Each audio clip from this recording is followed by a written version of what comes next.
그러니까 외계 생명체라는 것은 사실은 인간들의 호기심과 또 어떤 음모론과의 결탁. 그래서 이 땅에 어떤 악한 일들이 생기면 그 외계인이 한 거야. 이래 버리면 끝나는 거야. 그러니까 또 음모론한 것도 연결돼요, 진짜. 근데 이제 영화들이 그런 걸 자꾸 우리 아이들을 쇠뇌시켜. 그래서 성경 보기 전에 판타지 영화나 애니메이션 절대 보여주면 안 됩니다.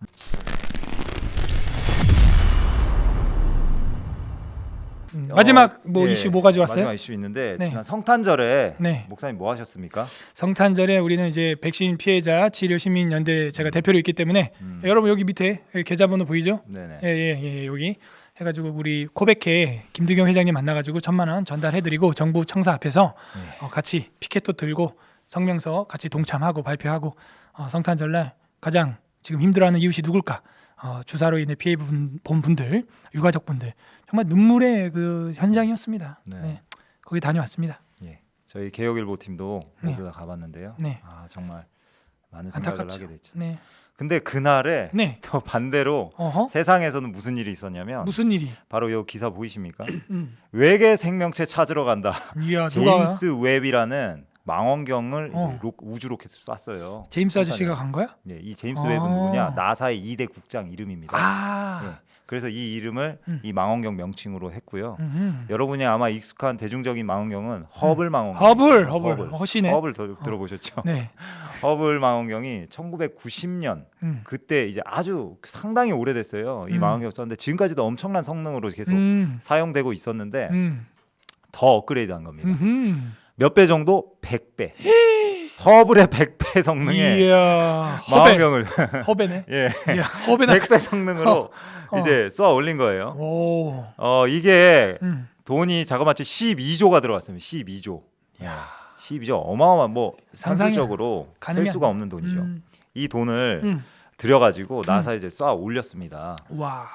목적이 무엇인지 우리가 좀 기사를 좀 내려볼까요? 네. 보시면 우주구전이라 기사 끝까지 가도 못 찾네. 여기다. 예.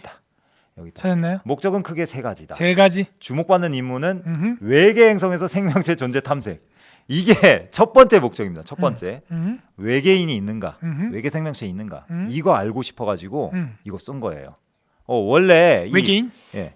우주 산업이 이렇게 각광을 받지 못한 시절이 상당히 깁니다. 왜냐 이 어마어마한 돈이 들어가는데 미국에서도 많은 미국 국민들이 왜 저기다가 돈을 저렇게 쓰냐 이 빈부격차가 극단적인 이 미국의 저소득층을 위해서 사용해야 되는 거 아닌가 그런 반발 여론이 많이 있었는데 최근에 어떻습니까? 이 엄청난 그 주식 열풍으로 돈이 기업들에게 많이 들어갔고 그 기업 중에 아주 떠오르는 기업이 있죠. 테슬라라는 기업이 있어요. 그래요? 스페이스 X 뭐 네. 이런 것들이 돈이 많이 몰리고 돈이 주식을 사람들이 국민들이 소유하게 되니까 그 회사의 주식을 소유한 국민들이 그 회사들이 더 뛰어난 어떤 산업의 개발을 더 기대하게 되는 거죠. 꿈이 실리는 겁니다.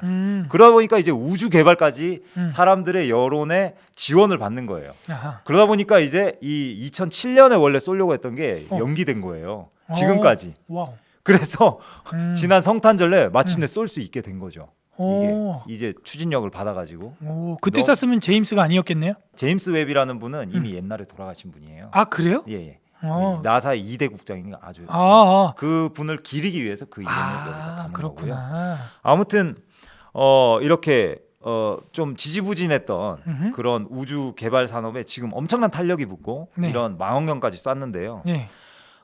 이제 목적을 보시면 예.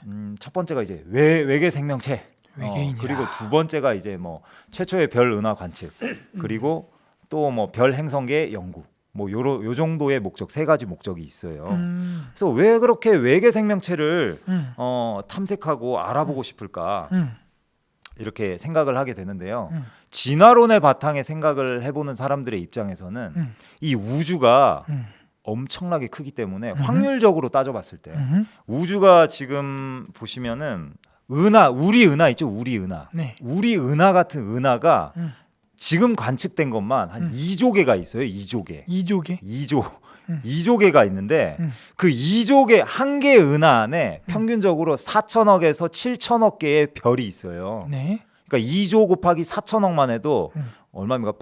8천조가 되죠. 네. 그러니까 엄청나게 많은 이 별들이 있는데 음. 지금까지 우리가 발견한 게 지구에만 생명체가 있다는 거예요. 음. 근데 진화에 의해서 생명이 기원됐고 시작됐고 이 인류에까지 왔다면 이렇게 엄청난 확률적으로 다른 별이 있을 것이고 생명체가 있는 별이 있을 것이고 다른 문명이 있을 수도 있지 않은가라는 네. 이런 생각을 오케이. 합리적인 생각을 해볼 수 있는 겁니다. 음. 그러다 보니까 생명체를 찾고 싶은 거죠. 음. 네. 그러니까 외계인의 존재에 대해서 상당한 신뢰를 가지게 되는 거고. 그럼 목사님, 제가 가지고 온 질문은 이겁니다. 성경에 외계 생명체, 네. 외계인에 대한 언급이 있나요? 단서가 있을까요? 이제 많은 사람들이 이제 에스겔서에 보면은 뭐 번쩍번쩍하고 새 같은 게 있고 바퀴 안에 바퀴가 있으며 뭐 거기서 사람의 손 같은 것이 나와서 에스겔의 머리를 잡고 끌어올라갔다. 그리고 순식간에 이 예루살렘 북편 마당을 보여주게 되었다. 이걸 가지고 이제 그 외계인을 섬기는 그 종교인들이 있어요. 그 사람들이 이게 바로 외계인이다. 그리고 창세기에 보면요, 우리의 형상에 따라 우리의 모양대로 뭘 만들자? 사람을 우리라고 돼 있다니까. 복수네요. 복수네요. 네. 그 우리가 누구냐 이거야. 외계인이다 이거야. 끝났네 뭐. 할렐루야. 그리고 이제 비리비리 외계인 홀라몰라 게임겨 이제 하면 되는 거야 이제. 빵상빵상 하면 되는 거야. 그런데 그거는 항상 모르는 분들 많습니다. 아, 목사님. 그래요? 그거 너무 옛날 사람이라. 죄송합니다. 제가 옛날 사람입니다. 그래서 문맥과 성경 전체를 보지 않으면 그런 잘못된 교리에 빠질 수 있고 그런 사이어털러지라 그러죠. 예. 그런 종교에 빠질 수 있어요. 헐리우드 유명한 영화 배우 탐 크루즈도 거기 빠져 있는 걸 제가 알고 있는데, 그러니까 이렇게 부분적으로 보니까 그런 거예요. 그 우리라는 것도 삼위일체 하나님을 복수로 표현하는 것이고, 엘로힘, 힘, 미음으로 끝나면 히브리어는 다 복수예요. 케루빔 하면 복수죠.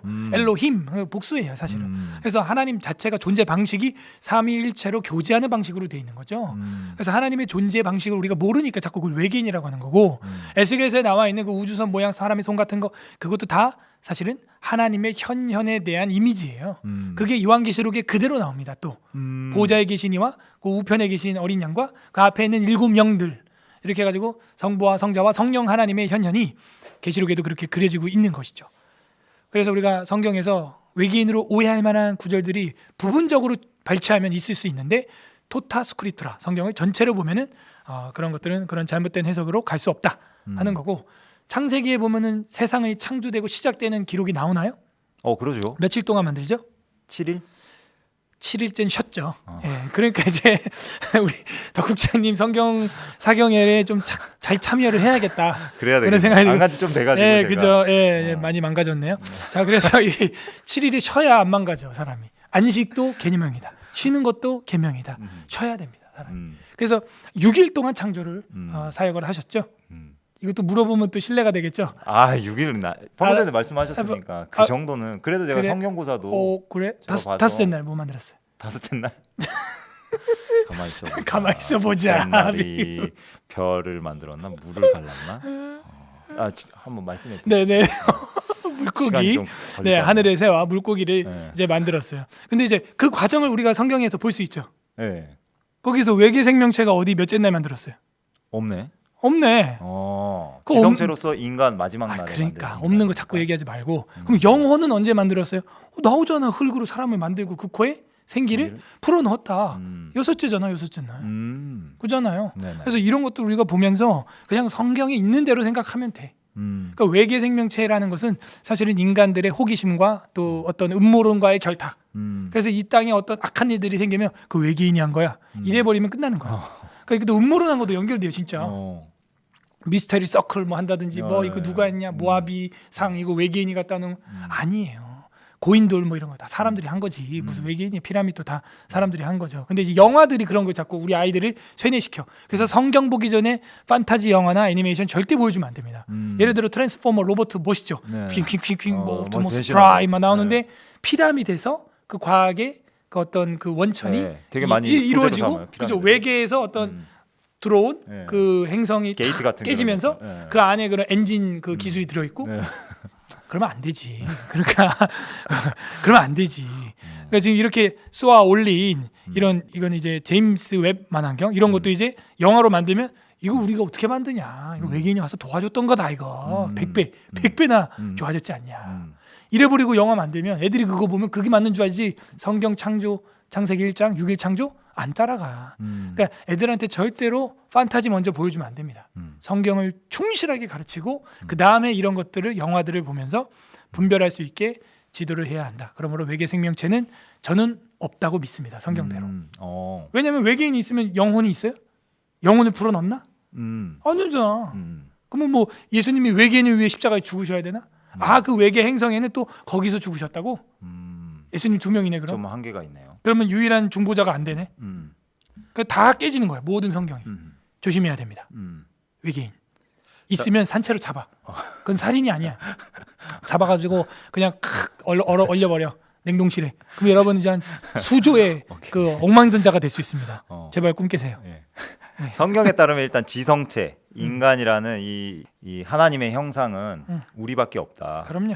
그런데 그렇다면 이건 어떻습니까? 외계 생명체, 그러니까 지성체가 아니고 외계 생명체, 그러니까 뭐 벌레 같은 거 그런 게 어디쯤 하나 있을, 저기 다른 별에도 있을 수 있지 않을까? 그러니까 6일 창조의 그 앞부분에 한 넷째, 다섯째, 여섯째 날 그 중에 이 지구 위에만 아니고 그게 다른 데도 어떻게 창조를 하나님이 하셨을 수도 있는 거 아닌가라는 비슷한 질문이 여기 강정진님 질문 비슷한 이런 질문이시죠? 제가 정확하게 캐치했나요? 그래서 우리가 이제 탐사를 선을 보내고 화성도 보냈죠. 화성 탐사선이 착륙했죠. 네네. 그래서 조사도 하고 하는데 사실은 뭐 물 정도, 얼음 정도는 발견될 수 있다고 저도 생각해요. 그러나 물이 있으니까 생명체가 있을 것이다. 산소가 없는데 그거 안 되는 거고요. 우리가 우주에도 인간들이 못 가잖아요. 특수 장비가 없으면. 왜냐하면 바로 얼어버려요. 그래갖고 뭐 손 깨지고 뭐 다 깨지고 죽어요 그냥. 그래가지고 물 정도나 돌 정도나 광물체, 광석체에 있을 수 있지만 생명은 존재할 수 없다. 왜냐하면 우리가 지금 겨울만 돼도 지금 추워 죽겠다 그러죠. 근데 우리가 지구에서 궤도가 이게 수성, 화성만큼 막 움직여 버리면 더워서 못 살고 추워서 못 살아요. 생명체라는 게. 그러므로 그거는 굉장히 어렵다. 생명체가 존재하기란. 그런 실험을 우리가 해봤잖아요. 옛날에 플라스크 해가지고 뭐 보일링을 해가지고 이 안에 생명이 우연히 생길 수 있냐 해도 안 생기잖아요. 그러니까 해봤기 때문에 그런 것들에 대해서는 현재 우리가 과학에 있는 데이터만큼 수용하는 게 맞고 탐험을 떠나는 자세나 조사하려고 우주선을 발사하는 거 이런 것들은 의미가 있다고 생각해요. 거기 광물체가 어떤 게 있고 어떤 요소가 들어있고 뭐 우리의 궁금증을 풀어나가고 상상력을 펼쳐나가고 과학의 발전을 줄 수 있는 거라면 뭐 최초하고 할 수 있지만 저는 화성만 가도 없을 거다. 달만 가도 없어요. 이거는 어렵다. 전 그렇게 생각하고 성경이 지지하지 않는다. 그렇게 봅니다. 감사합니다. 네. 자, 그러면 아까 봤던 것 중에 이 제임스 웹의 다른 목적이 또 있었잖아요. 뭐냐면은 우주의 나이에 관한 얘기가 여기서 나옵니다. 우주의 나이를 다시 한번 확인해 보고 싶다. 자, 요게 좀 설명이 조금 있는데요. 와. 제가 또 공대생 아닙니까? 네. 이게 뭐냐면 빛이 가는 속도가 있어요. 여러분 지금 저희를 보시죠. 네. 하지만 저희의 모습을 실시간으로 바로 보는 것 같지만 시간차가 있어요. 그치? 왜냐하면 저희의 이 빛이 저 카메라까지 가는 시간이 사실 짧지만 있는 겁니다. 그래서 저 카메라에서 변환해서 전파로 가는 그 시간이 있는 거예요. 시간의 차이가 있게 여러분은 보고 있는 거거든요. 네. 마치 별을 볼 때 저 멀리 아주 먼 별이라면 지금 우리가 보고 있는 그 별의 모습은 이미 아주 오래전에 거기서 출발한 빛이 이제서야 내 눈에 도착한 겁니다. 이 빛이 가장 빠르긴 한데 초속 30만 킬로미터라고 해요. 그럼 만약에 뭐 몇 광년이라고 하죠. 빛이 몇 년 동안 가야 도달할 수 있는 거리다라고 하는데요. 이 제임스 웹으로 뭘 보고 싶으냐면 아주 멀리 있는 13억 광년 같은 이런 113억 광년, 그러니까 113억 년 가야 도달하는 빛이 113억 년 동안 가야 도달하는 거를 여기서 찍는다는 겁니다. 그럼 내가 지금 보고 있는 이 빛은 113억 년 전에 저기서 출발해야 내가 보는 거죠. 그 정도로 머니까. 그러면 그건 곧 뭐냐? 내가 지금 타임머신을 타고 과거로 간 효과가 나는 겁니다. 이해되세요? 네. 눈으로 113억 년 전을 보는 겁니다. 지금 그 제임스 웹으로 아주 멀리 있는 걸 본다는 거. 그래서 이 과학자들이 어떻게 하겠냐?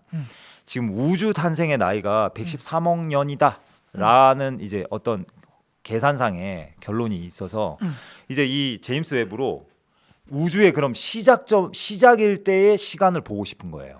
우주가 빅뱅이나 뭐나 우주가 시작했을 때 우주의 대략 나이에 해당하는 그 빛을 내가 지금 본다면 우주가 시작될 때 어떤 모습이었을까?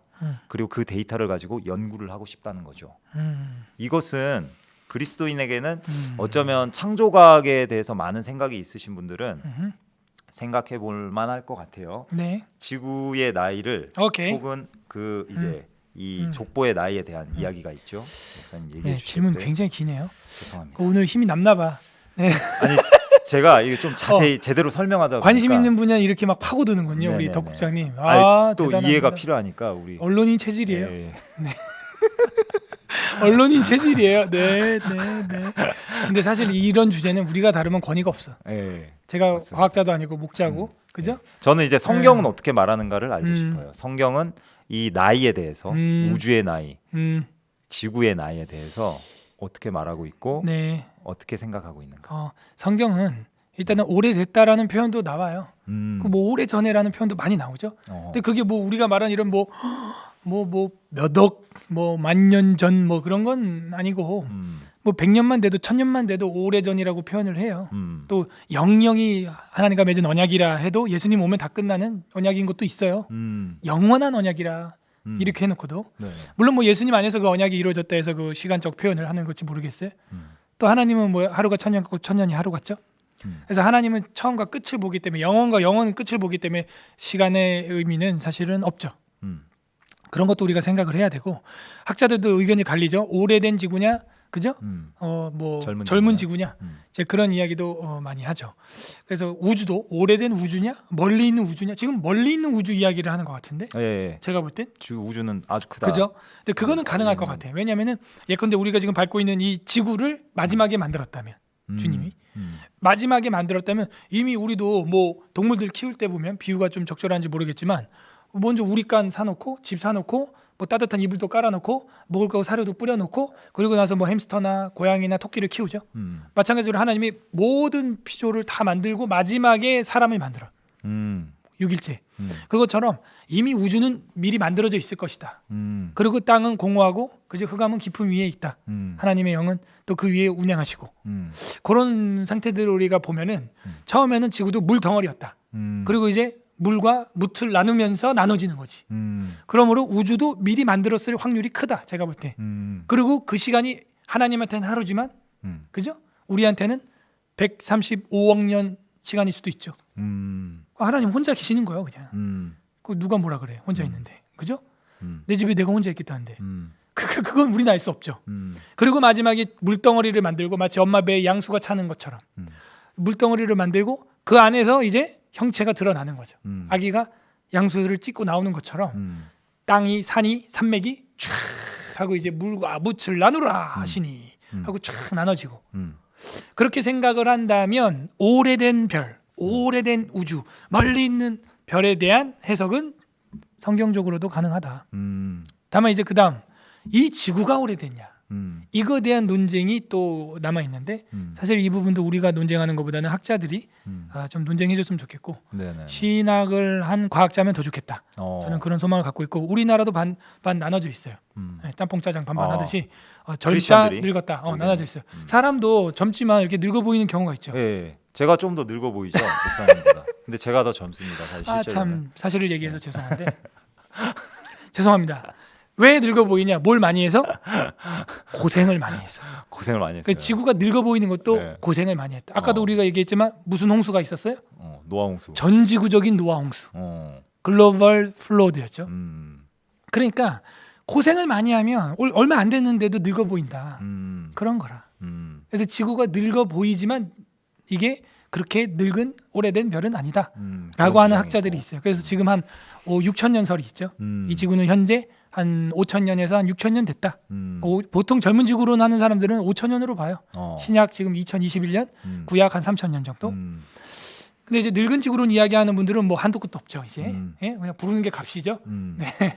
그래서 그런 차이가 있습니다. 근데 지질학을 하다 보면은 그게 있어요. 그랜드 캐년 가보셨어요? 안 가봤습니다. 안 가봤죠. 가봐야겠어요, 우리도. 예. 뭐 브라이스 캐년, 그레이스 캐년, 옐로우스톤 이런 데 가면요.